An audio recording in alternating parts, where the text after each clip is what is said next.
నా పేరు తబీబ్ అహ్మద్. నేను 4th క్లాస్ చదువుతున్నాను. ప్రస్తుతం నేను ఇప్పుడు 5th క్లాస్కి వెళ్తున్నాను. నా వయసు 9 సంవత్సరాలు. నేను శ్రీ చైతన్య టెక్నో స్కూల్లో చదువుతున్నాను.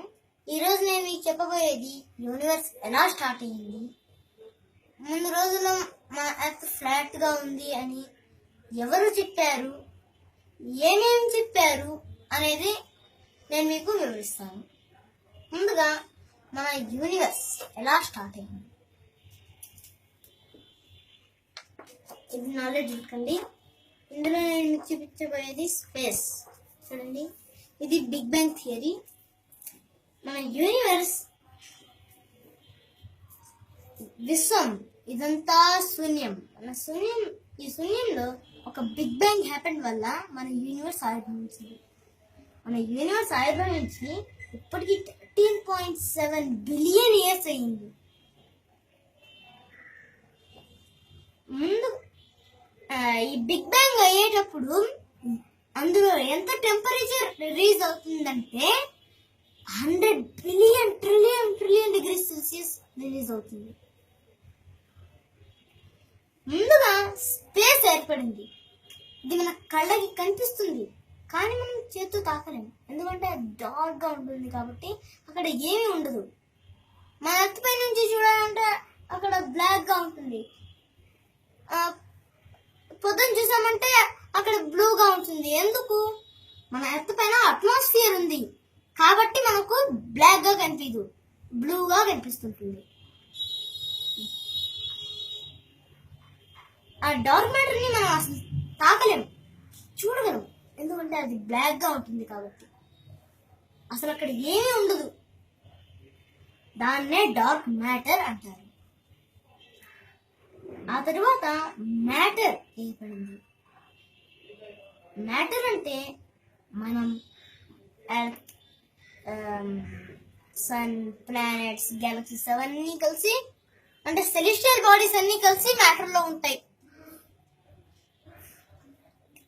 ఈ మ్యాటర్ మన యూనివర్స్ లో 5% మాత్రమే ఉంటుంది. డార్క్ మ్యాటర్ అయితే 28% ఉంటుంది. ఈ డార్క్ మ్యాటర్ ని డార్క్ ఎనర్జీ అనేది పుష్ చేస్తూ ఉంటుంది. ఇది ఒక ఎనర్జీ, అది పుష్ చేస్తూ ఉంటుంది.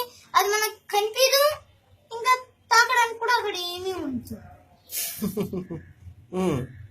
అది ఒక ఎనర్జీ కాబట్టి అది మనకు అసలు కనిపించదు. ఇప్పుడు వైర్ లో కరెంట్ వెళ్తూ ఉంటుంది, అది మనకు కనిపిస్తుందా? అలానే అది కూడా మన యూనివర్స్ లో ఈ డార్క్ ఎనర్జీ ఎంత ఉంటుందంటే 68% ఉంటుంది. ముందుగా ఇది డార్క్ మ్యాటర్ ఏర్పడింది కదా, అప్పుడు డార్క్ మ్యాటర్ ఎక్కువగా ఉండింది. ఈ డార్క్ ఎనర్జీ వాటిని పుష్ చేస్తున్నందుకు వల్ల డార్క్ మ్యాటర్ తగ్గిపోయి డార్క్ ఎనర్జీ ఎక్కువ అయిపోతుంది. నేను ఇంకా చెప్పాను కదా మ్యాటర్, అందులో హైడ్రోజన్, హీలియం అనేవి ఉంటాయి. అందులో హీలియం 27%, హైడ్రోజన్ వచ్చి 78% ఉంటుంది. ఇప్పుడు నేను ముందు రోజుల్లో మన ఎర్త్ ని ఏమని చెప్పారు, దీని గురించి నేను మీకు వివరిస్తాను.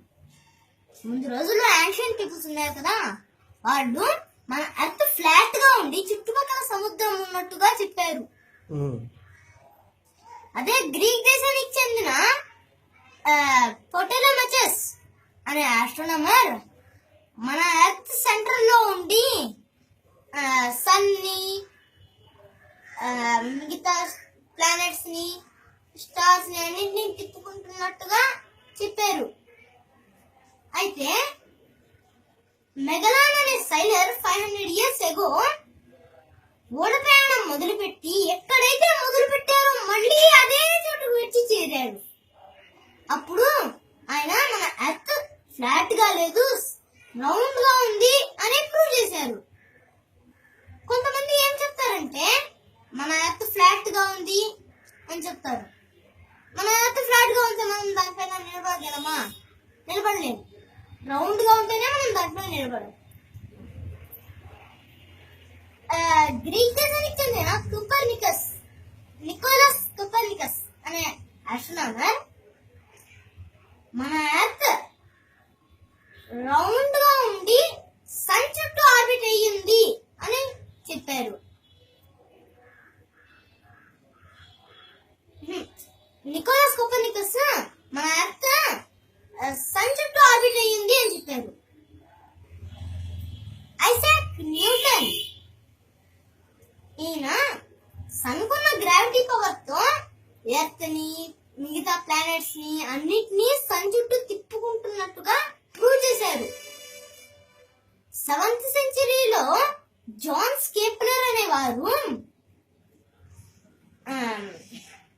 సన్ చుట్టూ ప్లానెట్స్ అన్ని ఎలిప్టికల్ షేప్ లో ఆర్బిట్ అయి ఉన్నాయి అని చెప్పారు. అంటే ఎలిప్టికల్ అంటే సన్ మధ్యలో ఉండి ప్లానెట్స్ ఇలా దూరంకి వెళ్ళి మళ్ళీ దగ్గరకు వస్తే అప్పుడు మనకు సమ్మర్ వస్తుంది, దూరంకి వెళ్తే అప్పుడు వింటర్ వస్తుంది.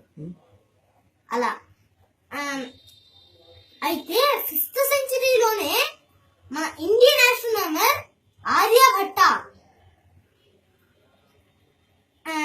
ఎర్త్ ఎంత యాక్సిస్ లో ఉంది, దాని రొటేషన్ పీరియడ్ ఎంత అనేది క్యాలిక్యులేషన్స్ తో సహా ప్రూవ్ చేసి నిరూపించారు. ఇప్పుడు నేను మీకు ఇప్పుడు ఎలా బిగ్ బ్యాంగ్ థియరీ వల్ల యూనివర్స్ ఎలా స్టార్ట్ అవుతుందో అదే ఎలా ఎండ్ అయ్యే థియరీస్ నేను చెప్తాను. అవి big crunch, big rip and big freeze. Big crunch అంటే మన యూనివర్స్ ఒక బిందువు నుండి ఎక్స్పాండ్ అవుతూ అవుతూ అవుతూ అవుతూ మళ్ళీ అదే బిందువుగా మారితే దాన్ని బిగ్ క్రంచ్ అంటారు. బిగ్ రిప్ అంటే మన యూనివర్స్ రోజు రోజు ఎక్స్పాండ్ అవుతుంది, దాన్ని బిగ్ రిప్ అంటారు. బిగ్ ఫ్రీజ్ అంటే మన యూనివర్స్ రోజు రోజు ఎక్స్పాండ్ అవుతుంది అవుతూ సన్ ఇవన్నీ స్టార్స్ ఉన్నాయి కదా వాటి సోలార్ సిస్టమ్, ఇప్పుడు మన సోలార్ సిస్టమ్ అలా ఎగ్జాంపుల్ చెప్తున్నాను. మన సోలార్ సిస్టమ్ స్టార్ నుండి ప్లానెట్స్ అన్ని దూరంగా అయిపోతాయి, అప్పుడు ప్లానెట్స్ ఫ్యూజ్ అయిపోతాయి.